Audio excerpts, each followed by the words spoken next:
सुख का तुम्हें पता है नहीं, भगवान कबीर साहब सुख देगा आपको। और वो सुख कैसे देता है? एक बार आप इस परमात्मा की शरण में आए हो, सच्चे मनते, सच्ची लगनते और सच्ची श्रद्धा से मर्यादा में रहकर कुछ दिन भक्ति करके देखो, आपके मुंह का थूक सूख जाएगा। इतने सुख सुनाया करोगे दूसरों को, और आपने सोचा करो कि सामने वाला मन सोच रहा होगा ये झूठ बोल रहा है, और आप सारी साची बता रहे होगे और सामने वाले को ये सोच रहे होगे यूं सोचा यू पागल है, झूठ बोला सारी।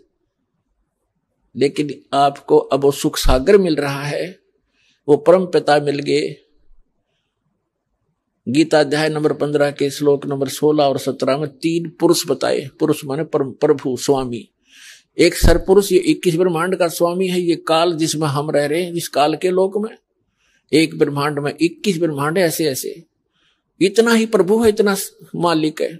एक सरपुरुष है जो 7 शंख ब्रह्मांड का स्वामी है।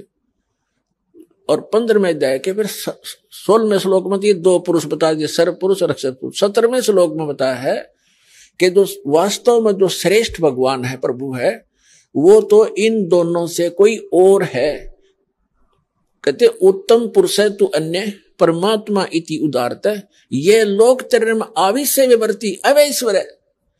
जो उत्तम पुरुष है ना, पुरुषोत्तम सही भगवान, इन दोनों आते न्यारा है, और वो वास्तव परमात्मा कहा जाता है। वो वास्तव में परमात्मा है, वह श्रेष्ठ आत्मा है। परमात्मा की परिभाषा क्या है, डेफिनेशन क्या है? जिसका परमात्मा, परमात्मा करता श्रेष्ठ आत्मा। परम माने श्रेष्ठ, और श्रेष्ठ आत्मा ये काम करेगी। किसी की टांग कट रही, किसी की आंख फूट गई, कोई अंधा हो गया, कोई कैंसर से पीड़ित, किसी का बेटा मर गया, किसी की बेटी मर गई, कुणबे के कुणबे नाश हो गए, ये पता नहीं कब बिजली गिर जा। तो ये परमात्मा का स्थान नहीं, ये परमात्मा नहीं जहां हम रह रहे हैं। परमात्मा की परिभाषा है श्रेष्ठ आत्मा। और श्रेष्ठ आत्मा वो होती है केवल सुख दे, दुख होता ही नहीं उसके पास। जैसे आम का पेड़ होता है, छाया भी दे और मधुर फल भी देता है, इसी प्रकार ये समर्थ परमात्मा कबीर भगवान है। और इसकी शरण में आने के बाद आपके ऊपर कैसी मेहर होएगी, आप सोच भी नहीं सकते। ऐसे सुख आपको प्राप्त होंगे जैसे आप भक्तों के अनुभव सुनते हैं। कल आपने सुना था, एक भक्त भोला बाला सा था, और वो बता रहा था कि मेरे को किसी भक्त ने, यहाँ के भक्त ने मुझे बताया कि ऐसे ऐसे देवी देवता की पूजा नहीं करनी, एक भगवान उसकी भक्ति करो। तो मैंने गालियां दी, बहुत बुरा कहा कि हमारी पूजाएं छुटवाता है। और फिर दया करी दाता ने पुस्तक पढ़ी, चाहे किसी पर, फिर यहाँ आया, यहाँ से फिर वापस गया, मोबाइल किराए पर गिरवी रखे 1000 रुपए में, और दाता ने वापस दे दिया। जाते ही 1000 का नोट ले पकड़ भाई। परमात्मा कहते हैं चारों युगों में देख ले हमने किसका रखा मारे, द्रव सुता को दिन ने लीर जाके अंत बढ़ाए चीरे। तो ये एक परमात्मा इन बातों से प्रसन्न होता है कि इस प्यारी आत्मा ने मेरे वहां जाने के लिए कितना कमाल कर दिया, पैसा नहीं, और फिर संघर्ष करके आ रहा है। तो कहते हैं नुक्ते, वो नुक्ता था उसका, नुक्ते ऊपर रिझ जाएगा रे, करोड़ कर्म जल जाए तुम्हारे। फिर जोत के लिए पैसे नहीं, भगवान खुद जाके 1 किलो घी दिया उसको, अगले भाई तेरे घर वालों ने भेजा है। हम पहले सुना करते थे कि नरसिंह जी का भात भर दिया, नरसिंह की हुंडी दे दी, यहाँ पर रोज दे रहा है सतलोक आश्रम परवाड़ से नाम प्राप्त प्राणियों को वो कबीर भगवान।